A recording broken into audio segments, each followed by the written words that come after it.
আস্তাগফিরুল্লাহ পাঠ করার সময় ছোট্ট একটা ভুল আমরা বেশিরভাগ মানুষ করে থাকি, আর এই ছোট্ট ভুল করার কারণে আস্তাগফিরুল্লাহ পড়ে যে কাঙ্ক্ষিত ফলাফল পাওয়ার কথা, এই ফলাফলটা আমরা পাচ্ছি না।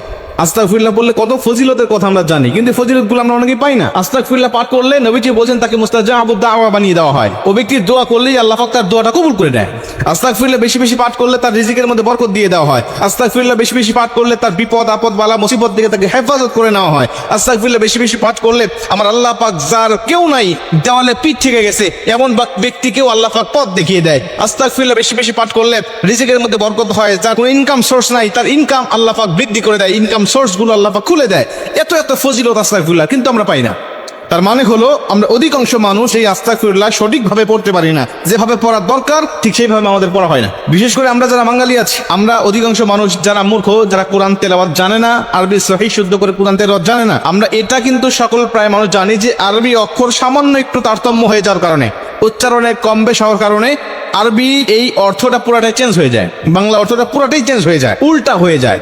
এমনও ক্ষেত্রে আছে যে উল্টা হয়ে যায়। আস্তাগফিরুল্লাহ বলার সময় আমাদের ছোট্ট যে ভুলটা হয় সেটা হলো অধিকাংশ মানুষ আমরা বলে থাকি আস্তাগফিরুল্লাহ আস্তাগফিরুল্লাহ, এই কথাটা একটু কমন হয়ে গেছে। অনেক শিক্ষিত মানুষ এই ভুলটা করে থাকে, আস্তাগফিরুল্লাহ আস্তাগফিরুল্লাহ। এখানে আস্তাগফিরুল্লাহ অর্থাৎ হলো এখানে গাইন, তা গিয়ে গাইনকে ধরেছে, তা গাইন যাবর তাগ আস্তাগফিরুল্লাহ। অথচ আমরা অনেক মানুষ এই গাইনের জায়গায় আমরা ক লাগাই দেই, কাফ লাগাই দেই, গয়ের জায়গায় আমরা ক লাগাই দিয়ে আস্তাগফিরুল্লাহ আস্তাগফিরুল্লাহ বলি। এখন দেখেন এই দুইটার ভিতরে কতটা তারতম্য, এই দুইটা অর্থে কতটা বেশ কম হয়ে যায়। আস্তাগফিরুল্লাহ যখন আপনি পাঠ করবেন তখন এর অর্থটা হবে যে আমি আল্লাহ পাকের কাছে ক্ষমা প্রার্থনা করছি। আর ইস্তেগফার মানে তো ক্ষমা প্রার্থনা করা। আমি আল্লাহ পাকের কাছে ক্ষমা প্রার্থনা করছি, আল্লাহ তুমি আমাকে ক্ষমা করে দাও, আমাকে মাফ করে দাও। আমি বিভিন্ন বিষয় নিয়ে আল্লাহ পাকের কাছে আমি ইস্তেগফার পাঠ করছি, আমার যাবতীয় জীবনে ও গুনাহের জন্য অনুতপ্ত হয়ে আল্লাহ পাকের কাছে আমি মাফ চাচ্ছি। কিন্তু আপনি যখন আস্তাগফিরুল্লাহ পাঠ করবেন এর অর্থটা হয়ে যাবে যে আমি আল্লাহ পাকের কাছে কুফরি করতে যাচ্ছি, আমি আল্লাহ পাকের কাছে কাফের হতে যাচ্ছি। দেখেন, একটা হলো ক্ষমা চাচ্ছি, আর একটা হলো কুফরি করতে চাচ্ছি। দুইটার অর্থ পুরাটাই চেঞ্জ শুধু নয়, বরং উল্টা হয়ে গেছে। সূরা ফাতিহা পড়ার সময় আমরা বলি আলহামদুলিল্লাহি রাব্বিল আলামিন, এখানে হাই হত্যি অনেক মানুষ আছে এখানে বড় হা নাম ব্যবহার করে ছোট হা আলহামদুলিল্লাহি রাব্বিল আলামিন, এর অর্থটা পুরোটা চেঞ্জ হয়ে যায়, মানে উল্টা হয়ে যায়। কুল হু আল্লাহু আহাদ সূরা ইখলাস পড়ার সময় ভুলটা আমাদের হয়ে থাকে। উল মানে হলো বলো, কুল মানে হলো খাওয়া।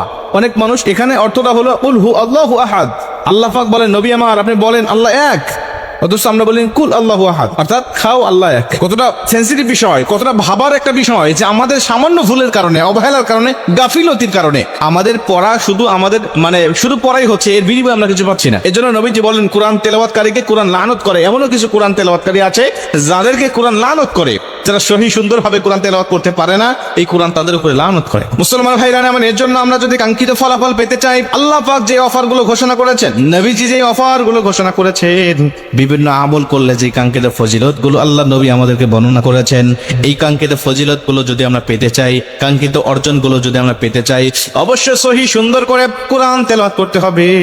দোয়া মাসনুন দোয়া যেগুলো আছে এগুলো সহি সুন্দর করে আমাদের শিখতে হবে।